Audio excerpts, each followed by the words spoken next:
All right, what's happening, guys? This is Jerry Fetta, owner, founder, and CEO of Wealth Dynamics. Coming to you today with Sacred Account Saturday. And I'm going to be talking about some exciting stuff, some very interesting topics on investing and borrowing against assets. Now, before I dive into it, I'm going to cover a few things that I like to cover just as routine. The first thing that I want to hit is I want to make sure if you're watching this, whether that be, from Zoom, from Facebook, you're watching the replay, you're on YouTube, it doesn't matter. If you're watching this, I want to make sure you have a purpose for being here today, okay? And what that means is, what's your reason? Why are you here? What are you trying to get from this, right? We live in a culture today where we've been conditioned and trained that it's wrong to want to get things. I want you to want to get something out of me today. Like, you get something you can use. That's called value. Right? It's okay to have that. So that's my purpose here. My reason for being here today is I want to share the truth about money with those that are around me. You happen to be one of those that are around me. And so I'm going to share the truth about money with you today in hopes that you're able to use it and win with it. Okay. So that's the first thing. Second thing is, I want to make sure that you understand that none of this is unlearnable. Right. I did a podcast today with a guy and we were talking about finance. His name was Bola. And he's like, okay, so like, what is one of the main differences between, the wealthy and the non-wealthy? And one of the main differences is the wealthy believe they can learn about money. The non-wealthy don't believe that. Right. And this is not to segregate and divide two groups. It's to say that the prerequisite to knowing about money is believing that it's possible. If I don't think it's possible, I'm not going to be able to know about money. Like, then it's the same exact thing as winning the lottery. It just accidentally happens and somehow I randomly get knowledge about finances in my head. No, that's not how it works. So I can't win with money if I don't know about money. I can't know about money if I don't show up and study. And I'm not going to show up and study if I don't have proximity to something to study, you being on the webinar today. And I'm not going to put myself in proximity of something that I can study if I don't believe it's possible. You see how it all starts there? So I want you to realize that this can be learned. It can be applied. You can succeed with finances. Second thing is, no know-it-all is allowed, right? I can't stand know-it-alls because there's no such thing as a know-it-all. Like, someone that thinks, oh, I've heard this before, I've done this before, this is the same thing. Then why aren't you doing it? If I've heard it before and I've done it before, how come I'm not winning with it? And if I am winning with it, the number one trait of a winner is they will always go back and redo the fundamentals. That's how winners win. You look at professional athletes, they're not like, you look at Kobe Bryant, oh, I don't need to practice jump shots. No, he would shoot 500 a day still. He would practice 6-8 hours a day, even though he was one of the best basketball players in the world. Right? You look at a guy like Tom Brady, he still does basic things. Like, he goes back and reviews the basics. Okay, if you want to be, they're top 1%ers in sports. If you want to be a top 1%er in finances, you get there by honing in the basics, right? So this idea, I know this already. I've heard this before. It doesn't matter. You need to hear it again, right? So those are 2 or 3 points I want to cover. The next one is we will be going live to answer questions. So if you have questions throughout this, drop them in the chat. You can hit me up. I do want to introduce a couple of people here. First one being Nano Aquino. Okay, and I actually want to put these guys on live for a minute just so they can introduce themselves. So let me put Nano on live for just a second because I want to have him give you just a 1-2 minute intro on himself and what his purpose is with the webinar today. So Nano, if you want to mic up here and just give a quick intro. Hey, Jerry, thanks for bringing me in. Hey, no problem, Nano. Okay, well, fantastic. So a little bit about me, right? Name is Nano Aquino. I've been with the company. First of all, I started as a client November 2017. And then I just saw what Jerry was doing. And then I eventually went to work with you, with the company full time the following summer. So my goal on the call is obviously number one, be in communication with you. If you're a first time person join the webinar, make sure that, that you become aware of who we are. And that if you see enough value on the content to continue engaging in the conversation. Jerry, you may have mentioned this, but a person may not get everything that they're going to be needing in one single webinar, which means that ideal scenario is we give you more data. You get the book, right? Go to jerryfetta.com/B2F promo. You get the book, you get on an ongoing consultation with myself or Rod, which is going to come in here in a second. And we help you according to your scenario. Let's take a look at what the big picture is. And at the same time, let's see what's applicable to you in your situation right now, granting that it does make sense and you do like what we have to offer. So that is my goal and purpose here. Awesome. Thank you so much, Nano. And guys, Nano is a really good example of what I said 5 minutes ago, right? Deciding something can be known and then immediately putting yourself in proximity to be able to learn it. Nano lived in Dallas, Texas. He flew up to Anchorage, Alaska to come work for me. He saw that there was something he could know, he could learn, and he put himself in proximity with it. So that's a perfect example of that. Next person I want to bring on is Rodrigo Torres, just so he can give a quick intro as well. And that way you kind of know who Rod is. What's up, Rod? Hey, Jerry, thanks for having me on. Yeah, so hey, no problem. If you want to just introduce yourself for a minute and kind of what your goal is with people today on the webinar. Yeah, absolutely. So my name is Rodrigo Torres. I do speak Spanish and English, if there's any Spanish speaking people out there. But anyhow, yeah, so I came on as a client. I picked up Jerry's book. I couldn't put it down. I think I read it within 6 hours. And I was so blown away because this stuff is not taught in schools. It's not taught in college. It's not even taught by your parents. It's not taught anywhere. So being able to get this kind of information and get a clear path to build wealth, and then as a client experiencing those results all within the first few months was completely life-changing. And of course, with that life-changing experience, I wanted to get the word out. So here we are getting the word out of what true wealth building is. And again, Nano and I and Jerry are basically 100% dedicated to you building financial freedom, all within 5 to 10 years. So if you just do the blueprint steps, you'll get there.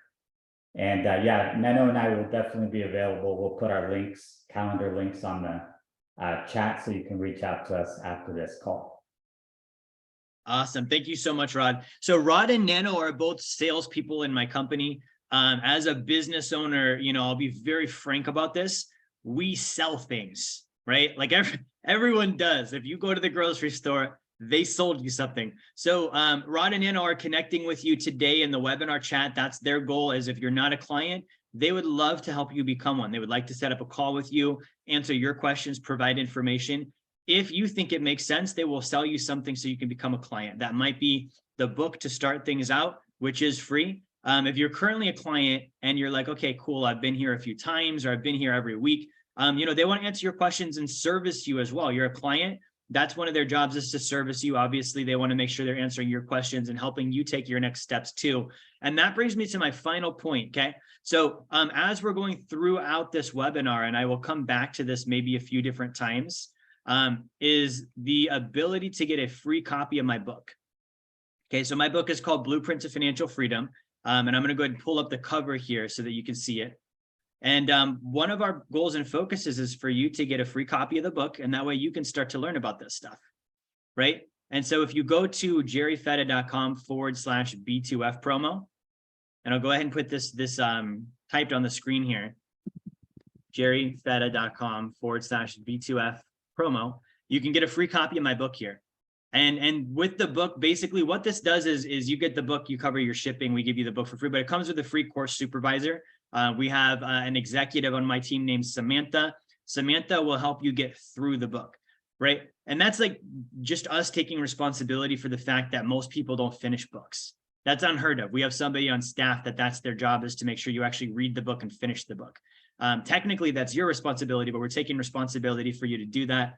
The second thing is you will get a coaching call with Rod and Nano to implement the concepts you learn in the book, right? Now, again, they are salespeople. So they're going to want to sell you to become a client and to become involved in our services. And that's how business works, right? So we're very upfront about that. Now, I want to jump into our topic today because this is really cool, what we're talking about. And just once again, as we're going through this, if you have questions, drop them in the chat.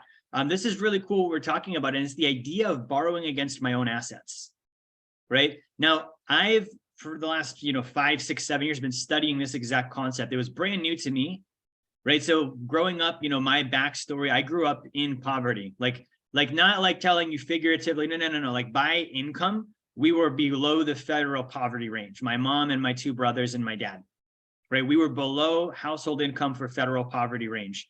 And actually, real quick, I'm seeing Rod reach out. If Rod and Nano send you a message, check your chat, right? So check your chat right now. It looks like Channing, they just sent you a message. Rod did. So if you want to check your chat, Channing and Rod can connect with you. So that's the purpose, that they want to connect with you for a call and answer your questions. Obviously, they can't make you do anything you don't want to do. So if you're not interested, that's fine. Just let them know. But don't be that weird person that pretends you didn't see their message. Shoot them a message back and connect if you're interested. So I grew up in a household that was below federal poverty range, right? When I was 8, 9 years old, this all happened in the same year. Mom and dad get divorced. We lose the house, we lose the car, and I'm homeless, right? Like as a 9-year-old, this all happened in the same summer, right? So I was not somebody where I was looking at money as this tool to build wealth. I was looking at it as like, get that the frick away from me. Like that's ruining my life. It's ruining my family. My parents got divorced over finances. We lost the house because of our finances. We lost the car because of our finances. We were homeless. Like, think about this. My mom and dad were divorced. I was splitting time between mom and between dad. And somehow living with each of them, I was homeless in my own unique sense. With my dad, we lived in a tent for an entire summer, right? I thought we were just camping. We didn't actually have a house, right? With my mom, we lived in a trailer behind some guy's house. Okay. Not like a trailer park trailer, like a tow behind trailer, right? Like I thought, again, we were just camping. No, we didn't have a house. Right. So that's what I grew up with. And so when I'm talking about these concepts, I evolved from that to 18, 19 years old, actually wanting to quit on money, and I think I was actually maybe 17 or 18 years old. I remember learning that the dollar wasn't backed by gold. Right. Now, I was talking to my friend Brad Lee, and Brad was like, Jerry, that's freaking weird. Like, why? I mean, you guys might agree with this. Why does that matter to you at the age of 17? Like name one 17-year-old, they're thinking about sports, sex, and food, right? And sleep, not whether the dollar is backed by gold. For some reason that mattered to me. And I was like, okay, well, I'm not going to trade my time for this dollar if it's backed by nothing. So I actually made a conscious decision that I'm not going to participate in the economics of the country. Like I was like, I'm not going to, work for money. I'm not going to trade time for money. That was at 17 years old, guys.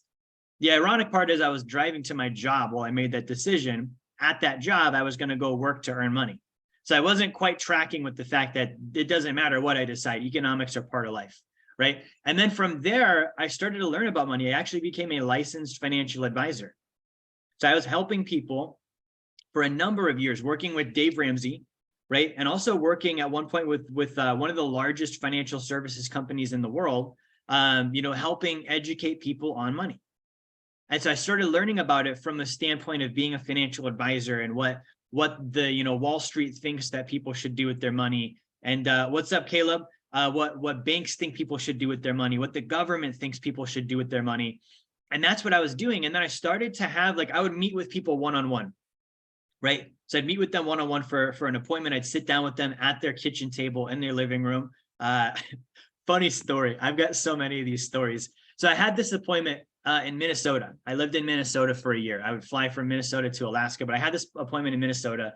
And if you live in the Midwest, Illinois might be similar, Iowa similar. When you get out in the country, rural areas, it's a lot of farms and cornfields, and there's not a lot of people out there. And so I remember driving to this house. It probably took me, 90 minutes to drive out there to meet with a guy. And, it was I didn't even know if he was going to do business with me. It was literally just to meet him and see if he was interested. And I would spend all that time driving out there, and I sit down and I would tell you, this guy was batshit crazy, right? Now with social media, we could just do a Zoom call. I don't have to commit to driving to your house for 90 minutes. I can look at your social media profile. If you're batshit crazy, I'm going to know pretty quick. This was like a blind date, but me driving all the way out there, right? So I go out there, and the first thing that happens, I go in the house, and there are antlers all over the wall. And I'm not saying nice taxidermy. I'm saying you couldn't see the wall. And these weren't giant antlers. These were small little antlers like you'd see on roadkill in Minnesota. They were all over the wall. I could not see the wall behind it. And it was not just above the fireplace on a mantle, the entire house. Antlers on every single wall. You couldn't see the wall. And so I'm like, okay, this is I'm sitting at the kitchen table with them, and I'm like, this is feeling a little bit serial killer-ish. I don't feel comfortable. I'm probably 19, 20 years old at the time.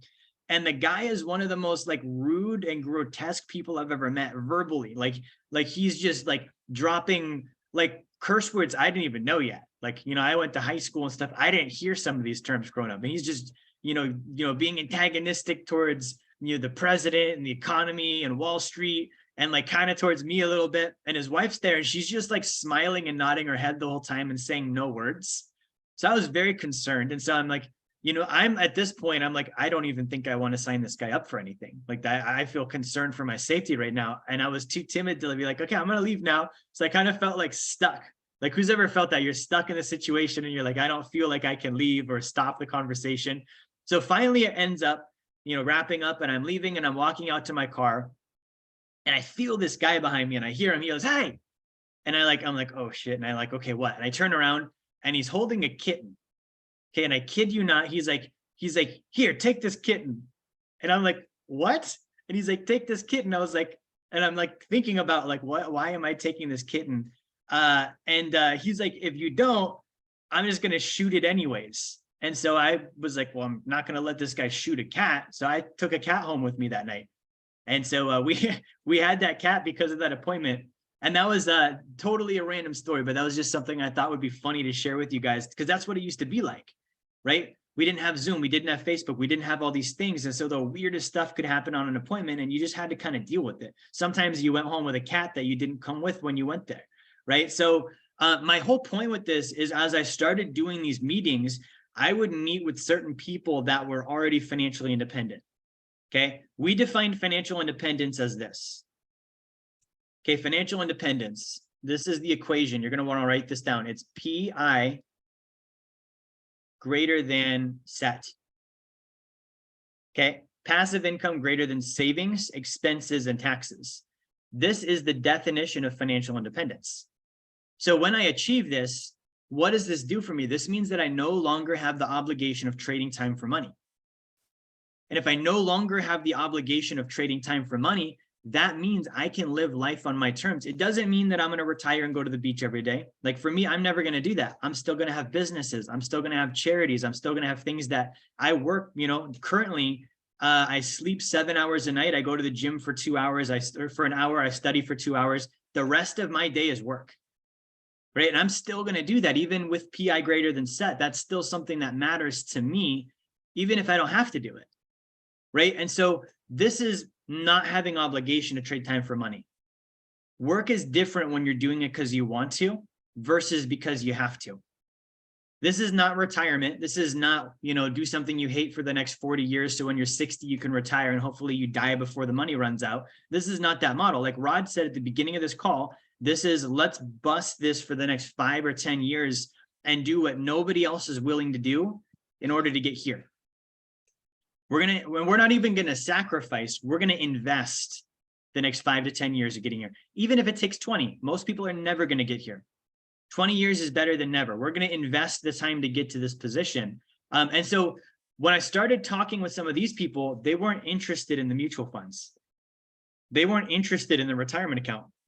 They weren't interested in any of the normal things that I was offering. And so I started to have to look at, this is happening enough that I need to figure out what they're doing instead.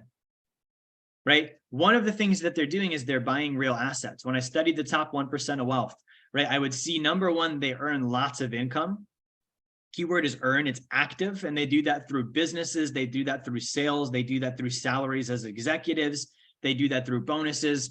So they're trading their time, their skill, their ability, their product, their service to get active income. They're going to take that active income and they're going to put that into stores of value. A bank account is not a store of value. Okay, a bank account is an unsecured loan that you're giving to a bank where they invest your money and trade it and loan it out to other people and pay you literally like minimal interest, and they're making 400 to 500 times on your money and paying you nothing. Right? I showed the math on this last week. I'll show it again because it's just astounding.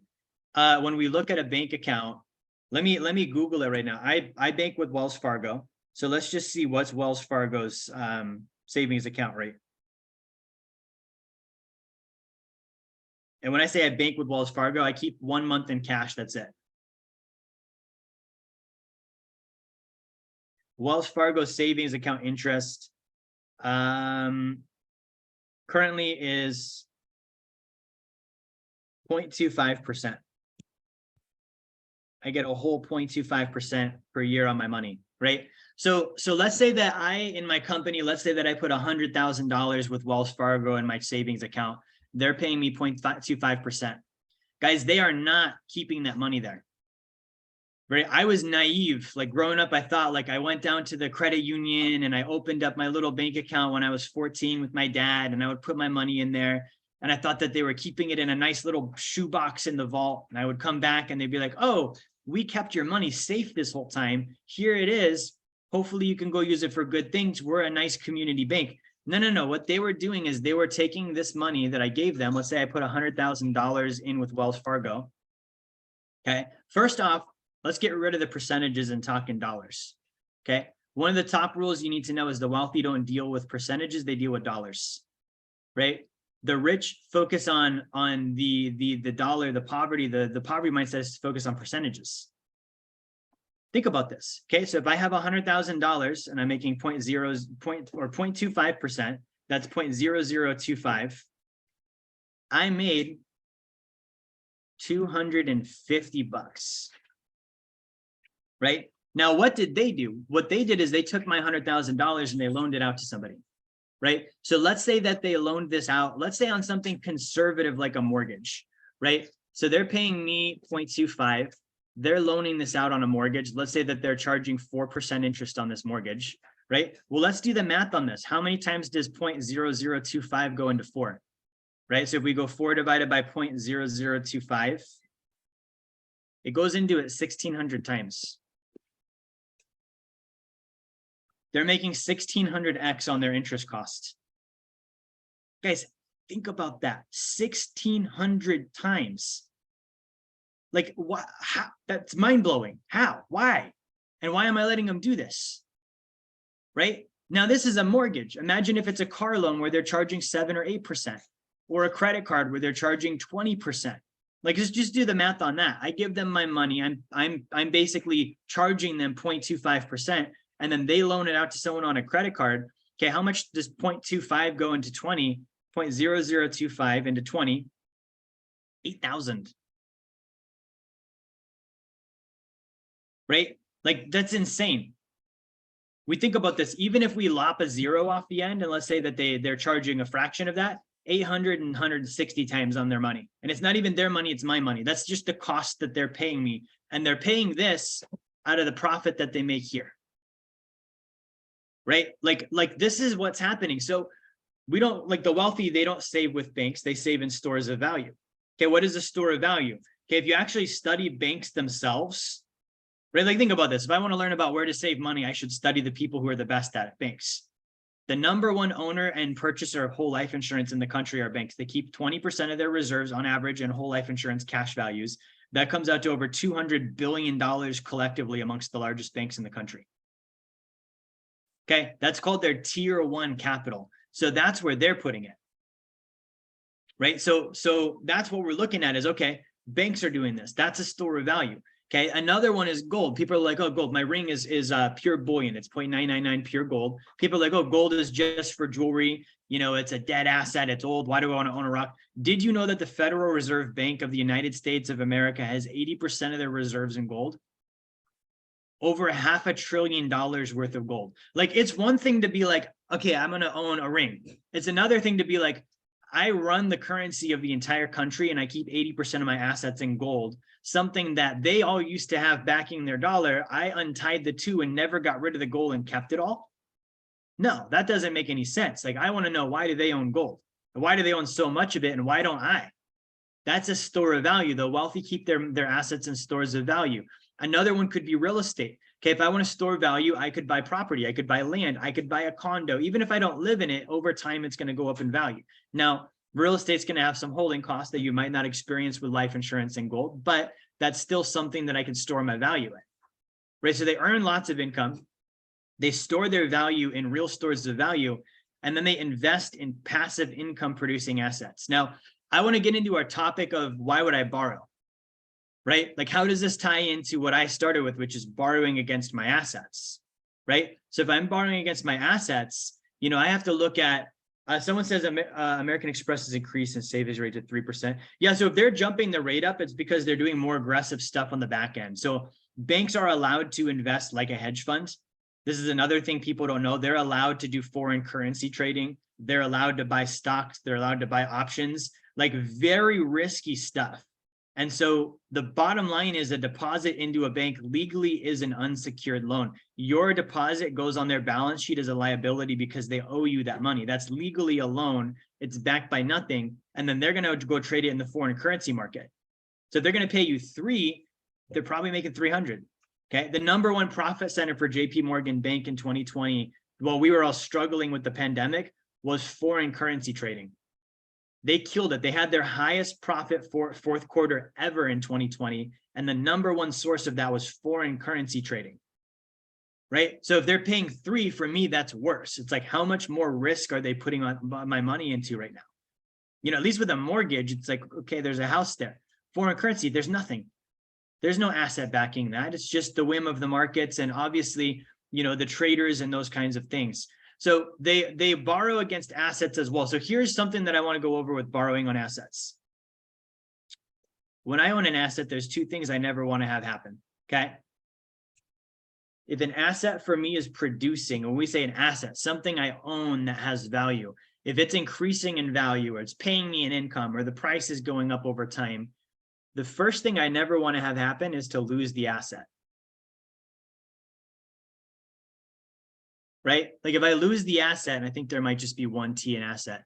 I'm good at finances, not spelling, guys, so you have to forgive me on this. If I lose the asset, yeah, that looks right. If I lose the asset, it's gone. Right? Now I could lose it 1 of 2 ways. I could invest in something where it disappears and it goes down in value, or I could voluntarily sell the asset, thereby getting rid of it. So when I own an asset that's producing, I never get rid of it, right? We have this mindset, like, because it's, the cool thing to buy crypto and, trade it around and buy stocks and trade those. We think, okay, well, when I buy an asset, when do I get rid of it? How can I get out of it? If it's producing, you don't want to, right? Like, that's kind of like, if you had a business and it's making you money and you're like, well, when do I quit? Why would you quit? I have a marriage, it's going really well. When do I end it? Why would you end it? I have kids that are really great. When do I put them up for adoption? Why would you put them up for adoption? You don't want to get rid of something that's doing the thing you want it to do. You want to keep it and actually get more of those things. See what I mean? So I never want to lose an asset. I never want to get rid of an asset. So I'm never going to sell something that produces. Right? Like my gold, I will own it forever. Okay. Like when I die, it's probably going to be worth $20,000, $30,000 an ounce. Right? I bought it way lower than that. And I'm going to show you what I do the entire time, because I'm not just leaving it in a vault and sitting on it. Same thing with my life insurance policy. When I die, that thing is worth millions, like way more than I put into it. Right? And the entire time I'm able to use it. Okay. So I never want to lose an asset. And I never want to pay taxes when I don't have to. Right? These are 2 no-nos, right? So if I'm trying to build wealth, I want to gain assets, not get rid of them. Obviously, I want to pay as little in taxes as I legally can. And so this is solved by borrowing. If I borrow against assets, think about this. Let's pretend that my cup here, my can, let's pretend this is an income producing asset, right? So it's an income producing asset. It's going up in value. I could sell it today and I could make money. What happens? I sold it. I no longer have the income and I no longer have the asset. Right? Instead, I actually have traded it for a liability, cash. When I sell an asset, I'm selling it for US dollars. US dollars are worth nothing. They're not backed by anything. They go down in value every year. Inflation being right now, they're saying it's been 7, 8, 9%. It's the equivalent of any money you have in savings right now. With inflation, let's call it 9%. It's the equivalent of you having that on a 9% credit card. Inflation is interest. Next year, your money will buy 9% less. Just like if you had a credit card next year, you have $9,000 or 9% less on your savings because you paid the interest or your balance increased, right? So why would I trade an asset for a liability? I wouldn't, right? I might trade it for a better asset, but I'm never going to be like, yeah, let me take my real estate, stick it in cash. Let me take my gold, stick it in cash. Cash, I'm going to put it in the bank. They're going to do what we just described. B, it's going to go down in value. Next year, I'm not going to be able to buy the same things with that. So I don't want cash, right? So what do I do here? I don't want to lose the asset. I don't want to pay the taxes. So instead I borrow against it. So my can, it's producing income. It's going up in price, right? Instead of selling the can, I get a loan against the can, right? I can go to a bank or an insurance company or whoever it is that's going to loan money and say, hey, I want to place my can as collateral. Okay. And I'm going to take a loan against it. You're going to loan me maybe 75%. Usually it's going to be 70 to 90% of the value of this can, right? You're thinking, Jerry, why would you do that? Why would you borrow against your own asset, right? Let's say the can was a real estate, right? Why would you borrow against your own real estate? Let's say it was gold. Why would you borrow against your own gold? That makes no sense, right? Well, it makes no sense when you're thinking like a consumer. A consumer borrows money that they don't have for things they don't need. I don't have that car and I don't have money for that car. Let me get a loan for that car. I don't have that house and I also don't have money for that house. Let me get a loan for that house. The wealthy don't do that. The wealthy borrow against assets they do have in order to get more assets. So when I borrow, here's what happens. I still have the asset. It's still growing, right? So if it's gold, I have gold here, gold over the long haul, since we've been able to own it again, it's going to appreciate 5 to 10% a year. Like historically, that's since the 1970s. I can expect that, right? So I still own the gold, and long-term, it's still appreciating at 5 to 10% a year on average. Okay, I didn't lose the gold. Now, I do currently have now a loan against it, and I've got 70 to 90% of its value available liquid as a line of credit that I can borrow against, and I still have the gold there growing like it never left. Okay, the other thing is because I didn't sell the gold, I'm not going to pay any taxes. Loans aren't taxable. Never have, never will be. Like if you go get a credit card from Bank of America, the IRS does not send you a statement saying you owe taxes on the money you borrowed. It's debt, not income. Like that's a fundamental, like financial basic. Debt isn't income. Income isn't debt. Loans aren't taxable because loans are debt. They're not income. They're not gains. It's literally borrowing money, right? So I'm not going to pay taxes because I didn't sell the asset. I'm not going to lose the asset because I didn't sell the asset. And it's still there growing like it never left, right? Now, here's the thing. There's a couple of things I've got to look at. Number one is what's the asset growing at? So let's say that this was gold and it's growing at 5 to 10% over the long haul, right? Now, gold is an asset that can go up and down depending on markets. So it's not going to be guaranteed to do that every year. Some years it's going to be way more than 10%. Some years it's going to be less than 5. It's going to be maybe negative some years. I know if I keep it for the long haul, historically, it always has and always will go up in value for 6,000 years, right? We can't guarantee things, but 6,000 years is a pretty long time, okay? So I have this growing at 5 to 10%, right? Now I'm borrowing, I will pay interest to borrow. This is the other question then. So not only am I borrowing against my assets, I'm also telling you I will pay interest on my own assets to borrow against them, right? So the consumer in me, when I first heard this, I was like, that's stupid.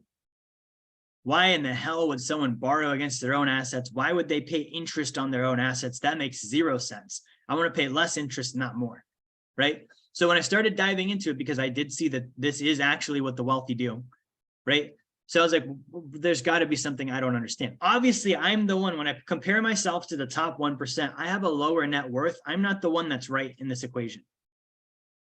Right? Like we're in a culture today, and it's been a culture for a long time where nobody wants to make someone else wrong. Nobody wants to be wrong. If the guy has a, $100 billion net worth and I've got $20 in my checking account, I'm not the one that's correct. He is by his stats, right? Like that's the thing I've got to look at. So their stats are higher than mine. Apparently they're doing something I'm not doing, and they know something I don't know. That's the key to learning this stuff.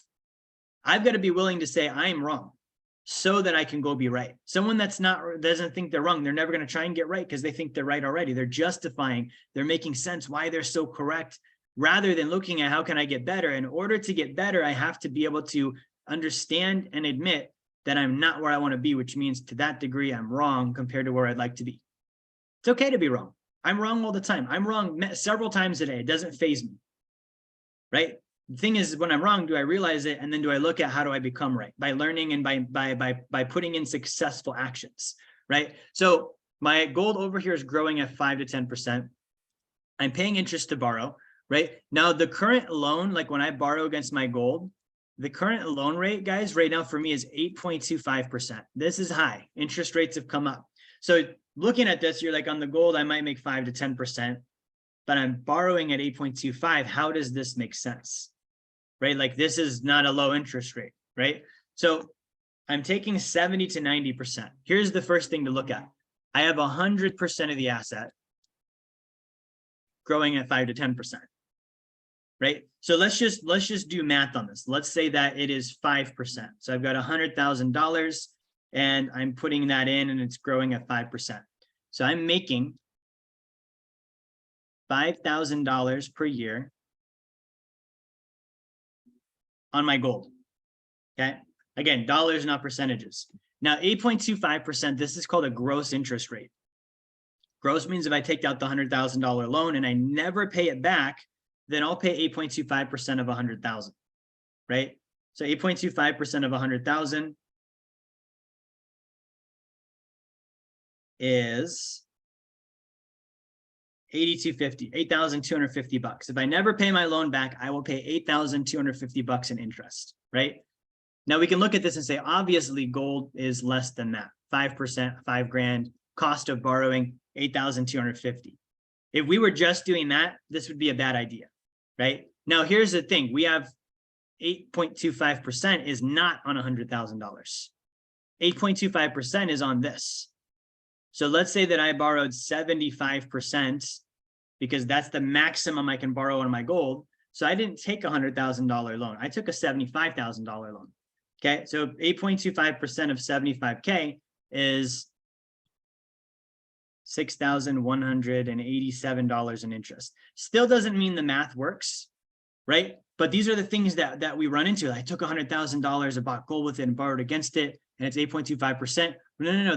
The gold you're taking 70 to 90%. You're taking 75% of that to be exact in this scenario, and then your gold, 100% of it, that entire 100K is still growing at this number. They're not the same principal value, right? So this is the first thing to look at. The second thing to look at is, what am I doing with this 70 to 90%? Okay, I'm not going to take a loan out of gold for no reason. I'm not going to be just like, okay, cool, let me pay interest and just have an open line of credit that in case something happens, I can use it. No, I'm going to take that and I'm going to invest. So I'm going to take this $75,000 and I'm going to invest this in real estate. Okay, and on this real estate, I'm going to make 8 to 12% on average, right? So 8 to 12%. I've on the portfolio that I'm working with right now, we did 13.37% last quarter. So I'm actually going to go with 12 just because I know that that's doable. So on $75,000, I made 12%. I made 9,000, right? So what did I make here? I made 9,000 here. I made 5,000 here. So that's a total so far of 14,000. And let's say I didn't pay my loan back. I paid 61.87, right? I made more money than it costed. Now I own 2 assets. I own real estate and gold just by borrowing against the gold. Now I pay the loan back.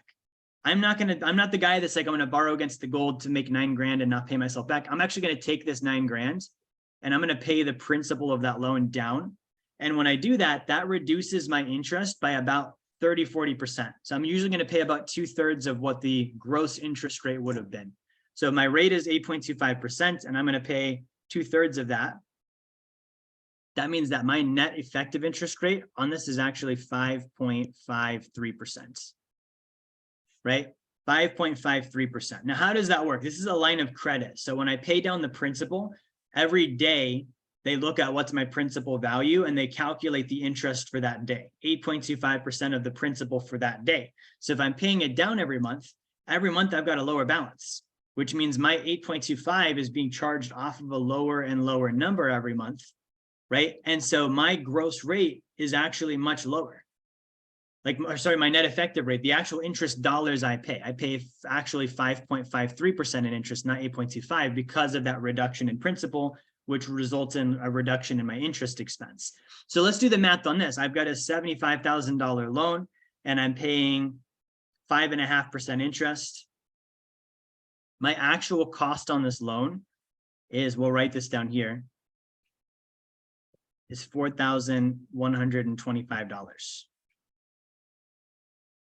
Right? So I'm making $5,000 a year on my gold. Now my $5,000 is more than the cost of interest. So I'm already winning here. Right? I'm also taking now, my income here. So I'm making $5,000 here, $9,000 here. So I'm making 14. 14 is even higher than my $4,125 in interest. Now, the other thing about this interest is this is also tax deductible as an investment expense. Okay. The average American between state and federal, they're going to pay about 25% in taxes. So when I write off $4,125 in interest expense, it reduces my taxable income by $4,125, right? Which means that I'm actually saving on taxes. So when I include the tax deduction, my interest cost goes down to $3,093.75, right? So I have $100,000 in gold, making me $5,000 a year, right? I'm paying a net actual cost of interest after tax deductions of $3,000.93. And I'm making, between my gold and my real estate, $14,000, plus I actually own a property I didn't own before. Like, look at this. This is insane. Like, this is, and also I didn't lose the gold, and also I didn't have to pay taxes on any of the gains. This is what the wealthy do. They're not doing the I call it the soup of the day, the mutual funds, the leftovers, the stuff Wall Street wants to package up and sell to consumers. They're not doing that stuff. They're doing this stuff, right? Now, you can't do this if you're not financially educated, right? This is with gold. I started with gold because gold is actually more complex. If you do this with life insurance, it's even easier. Right? Like, let's talk about that really quick. We have this thing called the sacred account. It's high early cash value, dividend paying whole life insurance. So if I put $100,000 in my life insurance policy, it's going to grow at about 4% a year, 3 to 5 range, but we'll just call it 4, right? I can borrow 70 to 90% of it. Let's say 80, just to split the numbers down the middle. Okay. My cost of interest is going to be usually about 1 to 3%. So let's say that I'm paying 2% to borrow, right? So my 100,000 is earning me 4% on average, right? The 80% I've borrowed is costing me 2% on the 80,000. I'm going to take this 80,000 now and I'm going to invest it in real estate that is doing 8 to 12%. Okay, so I have my life insurance. Now, the difference between life insurance is gold is gold can go up and down in value. Life insurance cannot. Okay, life insurance is the safest place I could put my money, right? It's guaranteed to grow. It's guaranteed against loss. Now, the guarantee is only as good as the guarantor. They've been doing this guarantee for 160 plus years in a row. Every single year they made money. Every single year they have not lost money. For 160 years in a row. That's longer than the Federal Reserve Bank has been around. Like, their guarantee is stronger than that of the United States government, because the track record is longer. Think about that. So the guarantee is solid, guaranteed against loss, guaranteed not to grow, can't be taxed. The money that I put in there is protected from creditors. It's protected from lawsuits. It's what's called a unilateral contract, meaning it's one party to the contract. That's me with the insurance company. So it's completely private. No one else can change it. And so I know that the money that goes in here will never be lost. Right? Not only all of that, but every dollar I have in here is actually backed. When you put dollars in banks, those dollars aren't backed. They have a 0% reserve requirement. They don't have a cent of your money in the bank anymore. They loaned all of it out. Okay. March of 2020, when the market crashed, the same day, let me repeat this, the same day, the banks lowered their reserve requirement to 0%. Think about this. Like, why would that need to happen that day? Like the month COVID breaks out. Right? Boom. Pandemic sweeps across the nation. Stock market crashes. And then coincidentally, on the very same day, the banks lower their reserve requirement to 0%. Like, that's weird to me. I don't like that. That makes me want to give them less of my money. It's not like, oh, that's a very good indicator. Let me load up on more bank account savings, right? So the money is fully backed, unlike the bank, and it's also insured at a higher level than the bank. The FDIC insurance covers $250,000. With my life insurance, I believe it's $400,000. And I say I believe because I don't actually remember. I haven't looked at it in a while because I know I don't need to use it. I could Google that information super easy. It's called the State Guarantee Association. Every state has one. I believe the number is 400,000, which is more than I get at the bank as far as FDIC insurance is concerned. So my 100,000 grows at 4%. I cannot lose it. It's in the safest location it could possibly be at as far as financial tools are concerned. I can borrow 80% of it, which costs me 2%. While I'm borrowing, I'm still making 4%. And I'm not paying taxes on the 100. Right? I invest it in real estate. That's paying me 8 to 12, right? So again, let's convert this to math. I do $100,000. I'm making 4%. So over here, I'm making 4K. Okay, I borrowed 80% of that. That's 80,000. And I'm paying 2% interest. Now I've already factored the tax deduction into this 2%. So I'm paying about $1,600 in interest. Right? So I'm already earning more than I'm costing. And then I'm doing the real estate. The 80,000 is making me 12%. Okay, so that's going to be 9,600. Right? So what is 9,600 plus 4,000? This is 13,600. Okay. Now, if I subtract out my cost of interest, which is 1,600, I'm netting 12K. Right? Now, here's the beauty of this is I have this 12,000, right? I still have my 100. Okay. I still have my real estate asset now, which is going to pay me every year for the rest of my life. Right? And I didn't have to pay taxes on the growth, and I wrote this cost off on my interest. Okay. Here's another direction we could go in. Let's say that I don't even want to invest it. Let's say I want to use this to lower my taxes, right? Let's say I'm a super conservative guy and I'm like, I'm not ready to invest yet. Cool. So I'm going to put 100,000 in a policy. I'm going to borrow 80% of it. This still applies. This still applies. I'm still making 4K here. My cost of interest is 1,600, right? Now let's say that I take this 80K and I put this in a charitable remainder trust. Okay. Charitable remainder trust. I get a deduction off my income of $80,000 for that year.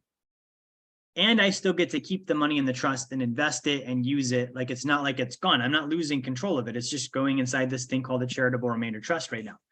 Okay. Let's say that I'm in a 25% tax bracket. My 80,000 that I've just donated to my own charitable trust has lowered my income by $80,000, my taxable income. If I'm in a 25% tax rate, I have now saved myself 20 grand in taxes, right? So I have 20 here, 4 here. So I made myself $24,000. My cost was 1,600, right? So 24,000 minus 1,600. That's 22,400.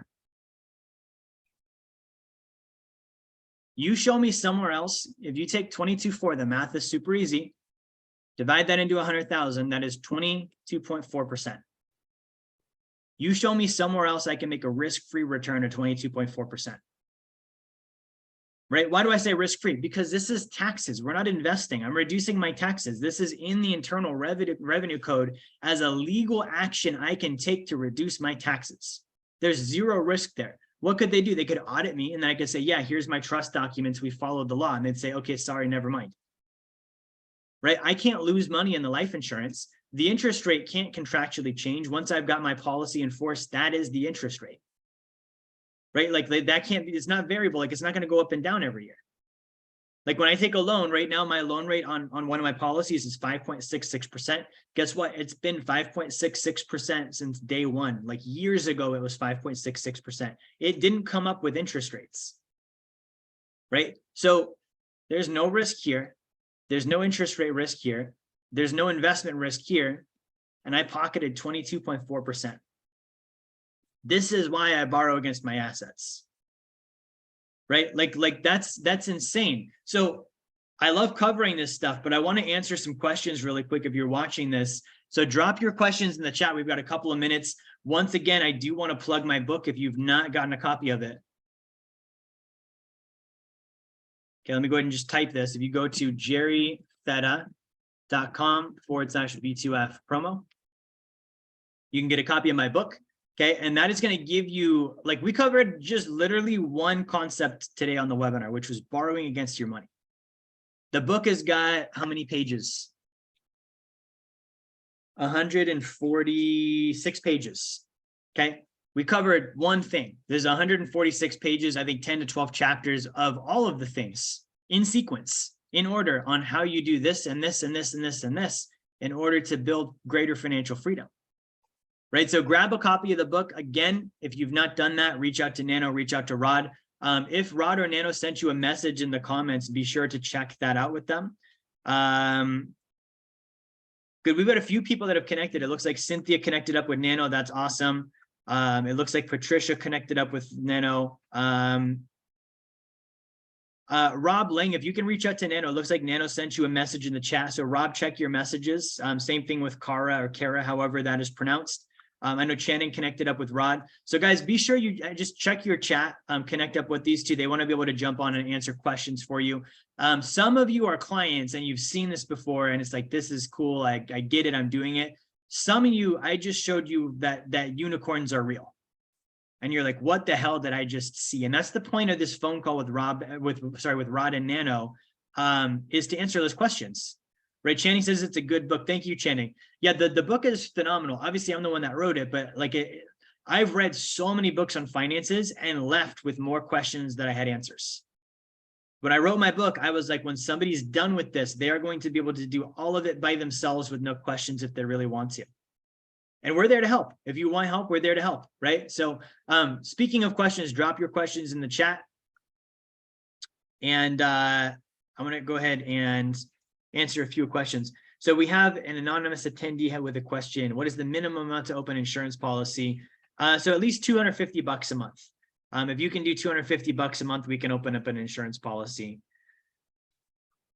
Patricia asks, how many different trusts can a person get that are beneficial? So there's an unlimited amount of trusts you can get. So like, for example, when I do seller finance real estate, and actually, I have a graphic for this. I don't need to even draw this one. Let me just pull up the actual picture. This is a great answer to Patricia's question.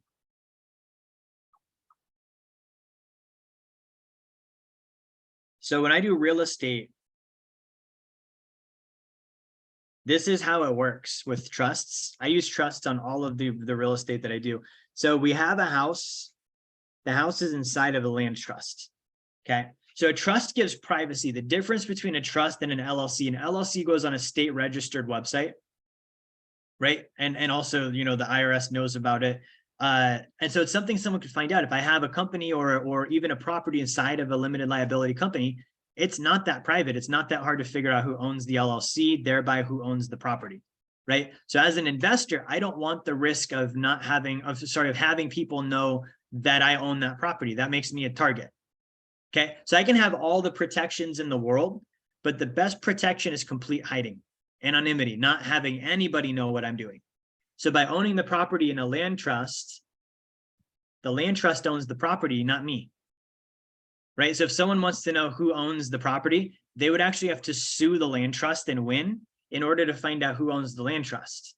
Okay, now my land trust is owned by a personal property trust. Now imagine this, like someone's like, they decide whoever owns that property, I'm going to target them for whatever reason. I'm going to sue their trust and try and sue them and blah, blah, blah, blah, blah. And they spend all this money to do a lawsuit and they get the lawsuit. And let's say they win against the land trust just to find out it's owned by another trust. How frustrating would this be? Now they've got to sue that trust to find out who owns that one. Well, I could have that one owned by another trust, or I could have it owned by an LLC or a corporation or a retirement account, right? So you control, but you do not own any of the properties or assets. So you're limiting your exposure to lawsuits and liabilities because you control everything through trusts, right? So in this case, if I have 3 properties, I would potentially have 6 trusts. Okay, I could even have 9 if I wanted a trust to own each trust. It's layers of protection, right? So these are for investment purposes. There's also trusts that are used for estate planning. So you could use like a charitable, a revocable living trust for estate planning. There's also trusts that are used for charitable purposes. So I could use like a charitable remainder trusts. There are also trusts that are used for retirement income purposes, like a pension trust. So there are tons of trusts out there. And that's the importance of working with a team like ours. We have a great legal team that we work with. All of our clients have access to for LLCs, trust, estate planning, consultation, real estate, whatever it might be. We have a tax planning firm as well. So all of our clients have access to use our tax planning firm because you want the legal and the tax to get set up. Channing asks, what's the cost of a trust? So it depends on the trust, right? Every trust is a little bit different. On the properties that I just showed you, the companies that I invest with on the properties, they cover the cost of the trust. I don't actually pay them anything for that. So there's not a cost involved there. You know, if I'm doing a charitable trust, you know, it might cost me, I don't know, $3,000, $4,000, $5,000 if I want to set a good one up. But if it's saving me 20 grand in taxes, it's actually paying me 15 and costing me nothing. You know, 20,000 minus 5 to set it up. But all trusts are a little bit different. So it depends on what kind you're setting up and who you're working with on it. Really good questions. Let me see what else we have here for questions and comments.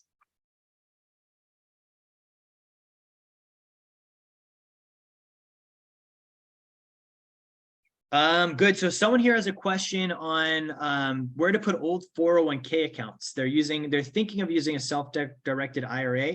That's a really good question. So with an old 401k, let me go ahead and sketch this question out. This is a really good question.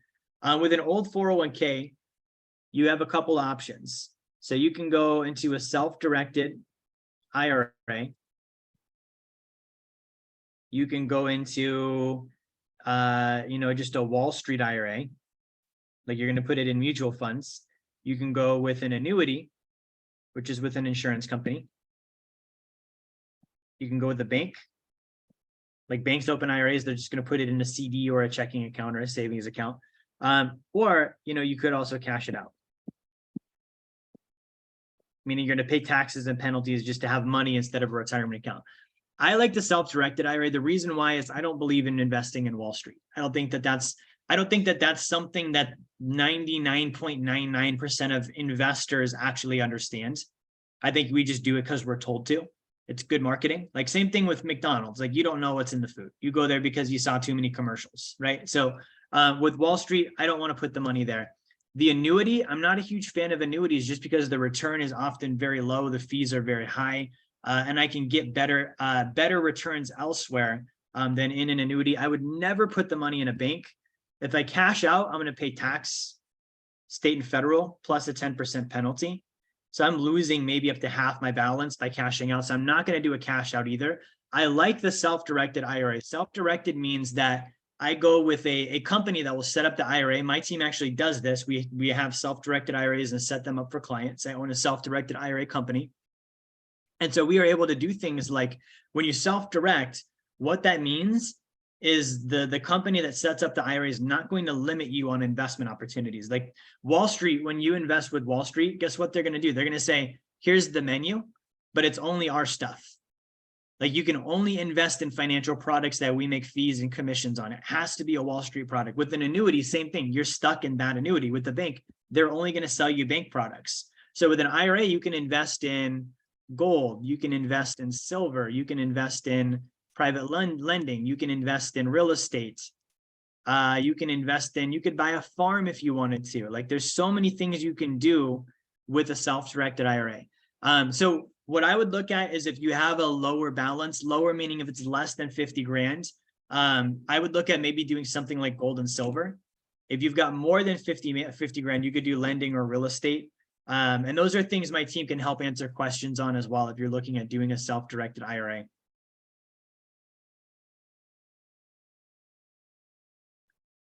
All right, Kara has a question. How do you borrow against your gold, or is it in a stock? Do you keep the physical location in like a bank to borrow against it? Good. So that's a great question. So the gold works like this, right? So I have gold. I decide I want to borrow against it. So I'm going to ship it to a vault. Okay, this is a third party. It's a secure vault. We use companies like Brinks. We use companies like International Depository in Delaware Depository. But this is an insured, audited vault. So I send my gold there, and the gold is collateral. Right? So they're not going to loan against my gold and let me keep the gold also, because what if I just never pay them back and keep my gold, right? They don't have anything to make their money back. So the gold goes in there, gets posted as collateral, right? So my value of the gold is here. And then instead of gold, they send me 75% of the value of it in a line of credit. LOC, line of credit. I take the 75%, I can go invest. And then I've got my gold here still. So if gold goes up, I fully get the value of that increase because I still own the gold, right?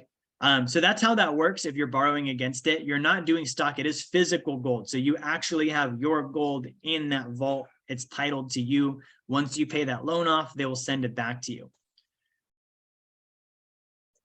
Great questions. So LK asked, what are the self-directed IRA fees or costs? So self-directed IRAs work like this. To set up an account, we charge $1,100 one time. So this is a one-time fee. We'll call this the setup. Then the first year, we charge a $450 flat fee for your annual expense. And then every year after that, it's just $400 flat. That's the fee structure. Now, if you've got $2,000 in an IRA, this doesn't make sense, right? If you've got 100 grand, you're paying basically $1,100 to set it up, $450 a year. Okay, the average 401k is probably about a 2% fee. So if you've got $100,000, you know, and you're paying $2,000 a year is what you're paying. If you're paying 2% in total fees and costs. So you're paying $2,000 a year. So the play here is, I'm going to lock in a $400 fee long-term. This $2,000 is percentage based with your 401k. So when your balance goes up, your fee goes up. That's how Wall Street makes their money. If it goes up to $200,000, that's awesome. But now you're paying $4,000 a year in fees, right? So you want to set this up where you know economically it's going to make sense. Usually if someone's got less than, let's say, $10,000, $15,000, we tell them don't do a self-directed IRA. There's just not enough there to make it work. But if you've got more than that, you know, it can be a good long-term move for you for sure. Very cost-effective as well. Good questions. Channing asked, can you borrow against gold and silver or just gold? You can do both. Yeah, you could borrow against gold or silver. To be honest, Channing, I don't do silver as much because it's more volatile. So with gold and silver, they have something called a standard deviation. So let's say that the average return is 8%. The standard deviation on gold is 15, meaning it can go 15% higher than 8, or it could go 15% lower than 8. And that's a totally normal range. Silver, the standard deviation is about 25%. So there's a lot more up and down with silver. So because of that, I don't like to borrow against the silver just because it's a pain. When it goes down like that, they're like, hey, Jerry, you're no longer at a good loan to value. You need to either buy more silver or pay the loan down. And with silver, that just happens too much. So I don't like to do silver quite that much. The return on silver long-term is about the same as gold. So it's like for the same return, I'm actually getting a better asset. Gold is a better asset than silver, you know, from an institutional standpoint. And I'm also getting less risk and I'm getting less margin calls on my loans. So I would rather do gold than silver. Kara, Nano is reaching out to you in the chat. So if you have not connected with Nano, just check with your chat real quick with him, Kara. Same thing with Patrick. Same thing with Patricia and also with Rob. I think that's all the questions we have. So guys, I'm going to go ahead and wrap this up here today. We did go a little bit over. I appreciate you sticking with me. So a couple things. If you have not become a client, get the book, right? jerryfetta.com/B2F promo. If you have not set up a call with Rod and Nano, do so now. I'm going to exit, but I'm going to leave them in charge of the room here. So if you guys want to stay in here and network and connect with them, definitely do that. We've had so many people that started on a webinar just like you, and then they connect with Rod, they connect with Nano, and then they're winning with their finances. They're earning passive income. They're getting rid of debt. They're doing so many things that we're able to help them with. So connect with them for sure. And then the next thing is we are going to be doing, you're welcome, Bob. We are going to be doing another webinar this Monday. Okay, Money Monday with Nano Aquino. I believe that Nano is still going through, which book are you on now, Nano? I think Nano is still going through the Wall Street series that we've been covering. I'll just get a check with Nano real quick on what book that is specifically, but that's going to be 4 p.m. Okay, yeah, so he's still on Liar's Poker. Nano's going through the book Liar's Poker, 4 p.m. Eastern time on Monday, right? Julie has a question. I switched jobs and would like to move my 401k to a self-directed IRA with you guys. How do I do that? Julie, great question. Connect with Nano. Nano, if you could send Julie a quick message, Nano or Rod, either one of you guys, if you could send Julie Foster a quick message and just do a call with her on that. We'd love to answer your questions on that, Julie. And then guys, this coming week is Thanksgiving. So our schedule's not changed. We're going to be open. Thanksgiving Day, my staff can have time off. I'll still be working. And my special Thanksgiving message this week is focus on your goals, guys. Like produce, like a lot of times this time of year, we have Thanksgiving and then Christmas and New Year's. We tend to take a lot of time off doing the same stuff every year. Enjoy your family, enjoy the time, but realize without production, there's nothing to be thankful for and there's nothing to give. We still need to produce. We still need to make sure that we're earning, we're saving, we're investing so that we have things to be thankful for, so that we have things to give. I want you to keep that in mind this Thanksgiving season. All right, guys, I think that covers it. The link for the Monday meeting. So LK, that'll be sent out on my email list. If you're on my email list, you'll get that. If you're not, send Rod an email and tell him you would like to be on the email list. I'm going to tune out. I will leave Nano and Rod in charge of the meeting room here, and I will talk to you guys next time.